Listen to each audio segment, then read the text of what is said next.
inovador desta semana, vamos aliar a saúde à tecnologia para conhecermos uma nova abordagem inovadora e única no mundo que chegou há cerca de uma semana a Portugal. É o primeiro tratamento interface cérebro-computador para pacientes com esclerose múltipla. Para nos ajudar a perceber em que é que isto consiste, está connosco o professor Jorge Alves. Muito bom dia, Sr. Professor. Obrigada por se juntar a nós nesta edição da Manhã Informativa. É um gosto recebê-lo e, desde logo, eu acho que podemos começar por também perceber um bocadinho que é isto da esclerose múltipla, para depois também percebermos que impacto é que este tratamento vai ter na doença, porque estamos a falar de uma doença incapacitante, não é? Sim. Antes de mais, obrigado pelo convite também. Esta doença é uma doença desmielinizante, ou seja, vai afetar as bainhas de mielina, ou seja, o revestimento dos nossos fios nervosos, digamos assim, e pode levar à incapacidade, ok? É uma doença tipicamente crónica, inflamatória, que pode ter causas autoimunes, ok?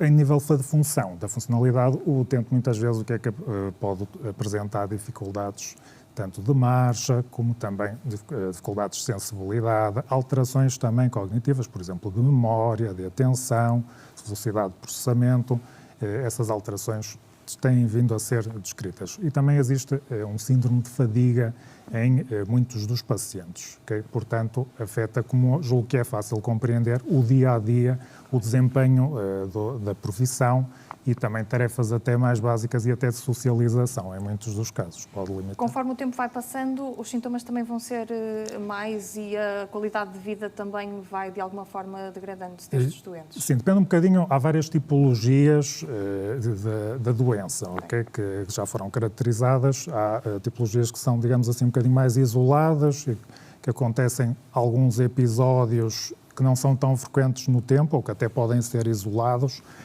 mas, em algumas outras formas, é uma doença que vai de forma progressiva afetando este funcionamento, porque afeta o sistema nervoso, tanto o cérebro como a medula espinhal podem ser afetadas e condicionar, então, mais uma vez, aspectos de movimento, mas também aspectos cognitivos. E onde é que entra esta terapia? Sim, esta terapia entra aqui em várias vertentes, ok? Também contextualizar um bocadinho. Sim. Este tipo de treino tem sido aplicado a pacientes com AVC, na instituição que dirijo, no Centro Cérebro. Já utilizamos, de facto, há bastante tempo esta terapia para o AVC e existe um historial de resultados comprovados a nível da função manual, da marcha, okay, também da fadiga.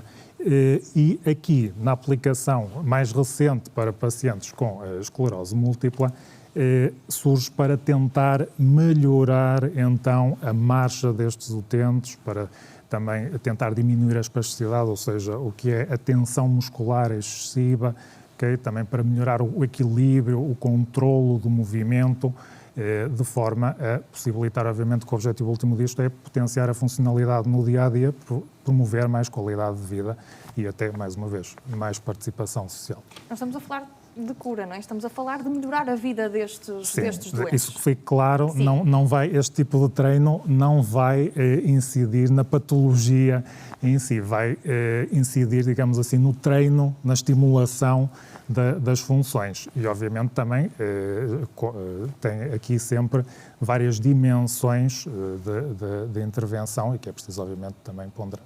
Vamos olhar em particular para a prática desta terapia.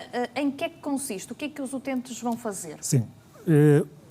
É um nome um pouquinho complicado quando falamos muitas vezes em interfaces cérebro-computador, interfaces cérebro-máquina. A verdade é que também no nosso país vai sendo uma área de desenvolvimento gradual, digamos assim. No Centro Cérebro temos vindo realmente a tentar providenciar as melhores respostas e ferramentas, não só tecnológicas, mas também muito tecnológicas, no sentido de que promovam a eficácia da potenciação destes treinos. Em termos práticos, o que é que isto consiste? Consiste em captar, através de um sistema de elétrodos, de uma touca de elétrodos, captar a atividade elétrica cerebral. O paciente, ao imaginar, ao fazer a imaginação correta do movimento, vai dar uma ordem, através do software e do hardware, que vai ser síncrona ao mesmo tempo em que surge o movimento, ou seja, ele vai estar, se fizer a ordem correta, movimentar um avatar, as mãos, e vai ser ativada também, pode haver essa componente de eletroestimulação,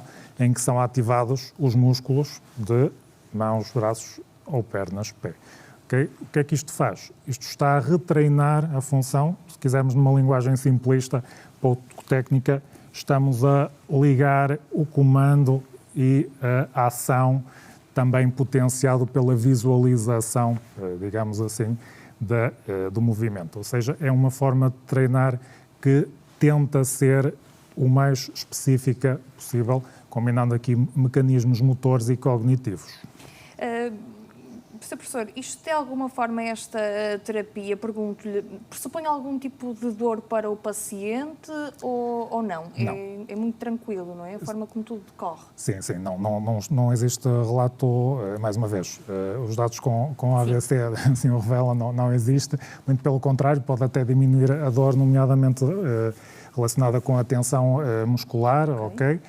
Ou casos mais relacionados com percepções diferentes ou sensibilidades diferentes dos membros, digamos assim, que podem estar presentes.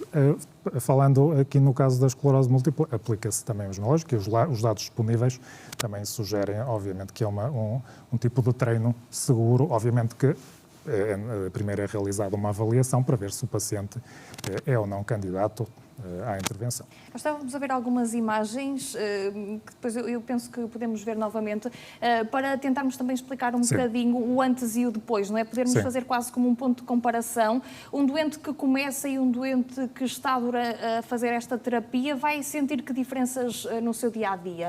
Sim.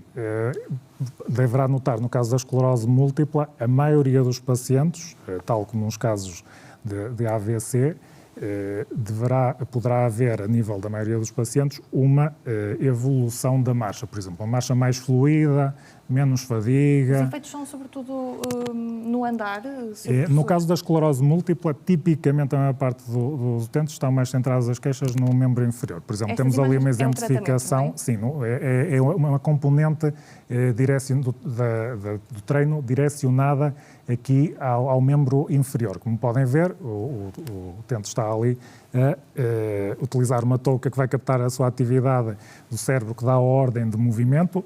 Ele não consegue movimentar no início, mas espera-se que, à medida que vai fazendo esse treino, aquele movimento artificial criado pelo interface, digamos assim, e sincronizado, que vai reganhando o movimento. Obviamente, também com impacto na atenção, muitas das vezes, na memória, e é importante, obviamente, desde já isso, clarificar desde logo. O que nos dizem os dados é que a maioria dos pacientes tem benefício, ok?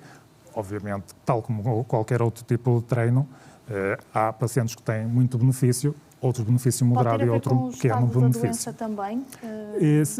Não é claro ainda totalmente, mas obviamente sim, especialmente se falamos de casos muito severos, tipicamente. Mas também há, por vezes, exceções, ok? De casos crónicos de várias décadas, de 10, 20 anos, e que têm resposta. Obviamente que a resposta pode ser estou a falar um bocadinho do AVC, para ser mais fácil de compreender a nível de movimento manual, pode ser reganhar um bocadinho de movimento que não permite função como alimentar-se ou pegar sinal, mas pode ser, e acontece também, a pessoa conseguir voltar a usar, por exemplo, uma colher, alimentar-se sozinho de novo e até, em alguns casos, conseguir voltar a utilizar um computador, ok? Aqui no caso do AVC, no caso da esclerose múltipla, julgo também nos vídeos é possível ver alguns casos em que até foi possível retirar o andarilho ou as muletas e a pessoa passa a ser capaz de se deslocar autonomamente. Nós temos que terminar, Sr. Professor, só fazer-lhe duas questões numa. Desde logo, se esta terapia pode ser aplicada quase que de uma forma multidisciplinar, com outras terapias também a acontecerem em simultâneo, e se já é possível os pacientes terem acesso a este tipo de terapia. Sim, nós encaramos este treino como mais uma ferramenta, ok? Obviamente que nenhuma das intervenções disponíveis substitui nenhuma outra, porque nenhuma delas é ótima, obviamente, mas fornece aqui uma ferramenta adicional que tem um potencial, e estamos de facto entusiasmados também para vir a implementar também os pacientes, de facto, para ver estes resultados também que estão descritos. Sr. Professor, muito obrigada por ter estado connosco, pela ideias Eu é que que nos agradeço. deixou. Até à próxima. Obrigado.